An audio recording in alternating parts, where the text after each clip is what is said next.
मैं आपको यीशु मसीह के नाम में अभिवादन करता हूँ। क्या आपने इस स्थान को देखा है? रामनाथ जिले के समुद्र तट के पास रामेश्वरम नामक एक स्थान है। यह एक महत्वपूर्ण स्थान है। उसी क्षेत्र में एक और स्थान है जिसे धनुषकोडी कहा जाता है। धनुषकोडी रामेश्वरम से कुछ किलोमीटर की दूरी पर स्थित है। इसके दोनों ओर समुद्र है और बीच में नगर बसा हुआ था। जब 1964 में इस स्थान पर एक गंभीर चक्रवात आया तो समुद्र का पानी नगर में घुस गया और यह पूरी तरह से नष्ट हो गया। यह 1964 में तहस नहस हो गया था और 1000 लोग मारे गए थे।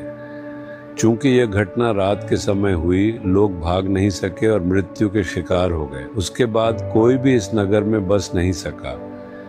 अब यहाँ केवल टूरिस्ट के लिए कुछ दुकानें हैं। यहाँ लोग नहीं रहते, लेकिन 40 साल पहले यहाँ एक बड़ा नगर था। यह एक कैथोलिक चर्च है। उन दिनों लोग यहाँ किया करते थे। यहाँ अभी भी कुछ घरों, स्कूलों और चर्च की इमारतों देखे जा सकते हैं। ऐसी दुखद घटना यहाँ घटी थी। क्या आप सोच रहे हैं कि आज प्रभु आपके लिए क्या वचन रखे हैं? भजन संहिता अध्याय 72 वचन 12, क्योंकि वह दुहाई देने वाले दरिद्र को और दुखी और असहाय मनुष्य का उद्धार करेगा। वह दरिद्र जब वह पुकारेगा छुड़ा लेगा। वह उसे भी छुड़ा लेगा जिसकी कोई सहायता नहीं है। शायद आप ऐसा सोच रहे होंगे, मैं जरूरतमंद हूँ और मेरा परिवार बहुत गरीब है। मैं किसी को नहीं जानता, इसलिए मैं बिना किसी की मदद के संघर्ष कर रहा हूँ। कोई मेरी इज्जत नहीं करता क्योंकि मैं अपमानित हुआ हूँ। क्या आप भी ऐसा सोच रहे हैं? एक अद्भुत परमेश्वर है जो आपकी आवाज सुनता है और आपको छुड़ाता है। जब यीशु मसीह इस धरती पर चल रहे थे तब वे यरीहो नामक एक नगर से होकर गुजरे। वहां एक अंधा व्यक्ति था जिसका नाम बर्तिमाई था। वह अंधा होने के कारण अपनी जीविका के लिए भीख मांगता था। वह जरूरतमंद था और लोग उसे तुच्छ समझते थे।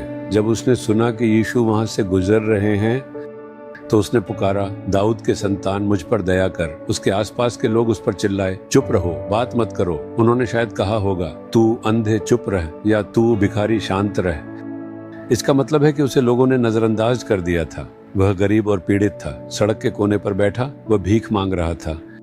फिर भी जैसे ही उसकी आवाज यीशु के कानों तक पहुंची, यीशु रुक गए। उन्होंने उसे बुलाया और पूछा, तुम चाहते हो कि मैं तुम्हारे लिए क्या करूं? फिर यीशु ने उसे दृष्टि दी और उसे अंधकार से मुक्त कर दिया। वह प्रभु है जो गरीबों को छुड़ाता है। वह प्रभु है जो जरूरतमंदों को छुड़ाता है। हो सकता है आज आप भी ऐसी ही स्थिति में हो। हर कोई मेरे बारे में बुरा सोचता और बोलता है। मेरे पड़ोस या शहर में कोई भी मेरी इज्जत नहीं करता लगता। मैं एक जरूरतमंद और गरीब व्यक्ति हूं जो संघर्ष कर रहा है। क्या आप भी ऐसी ही परेशानी में हैं? यीशु एक ऐसे परमेश्वर हैं जो आपकी फिक्र करते हैं। वह आपकी इज्जत करते हैं और आपकी पुकार की आवाज सुनते हैं। वह वही परमेश्वर हैं जो आपको छुड़ाते हैं। आज आप मुक्त होने जा रहे हैं। प्रभु आपको ऊपर उठाने जा रहे हैं। भले ही आपकी सुनने वाला कोई ना हो, यीशु आपके साथ है। आज भी बर्तिमाई की तरह एक छोटी सी प्रार्थना करें। कहें, यीशु दाऊद के पुत्र, मुझ पर दया करें। प्रभु आपको ऊपर उठाएंगे, आपको इस संकट से छुड़ाएंगे और आपको आनंदित करेंगे। वह आपको अंधकार से प्रकाश में लाएंगे। आपकी जिंदगी पूरी तरह बदल जाएगी। बर्तिमाई जो भीख मांग रहा था, अब उसे ऐसा करने की जरूरत नहीं रही, क्योंकि उसे अपनी दृष्टि वापस मिल गई थी। वह प्रकाश में आ गया। उसकी जिंदगी पूरी तरह बदल गई। यीशु आज आपके साथ भी यही करेंगे। क्या आप उन्हें पुकारेंगे?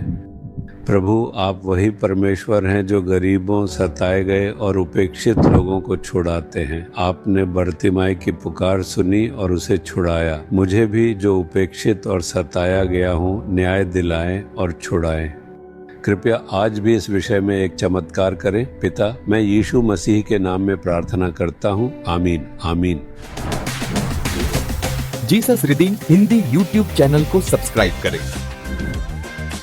सब्सक्राइब बटन पर क्लिक करें और बेल आइकन को भी क्लिक करके हर दिन की नई कार्यक्रमों की जानकारी प्राप्त करें।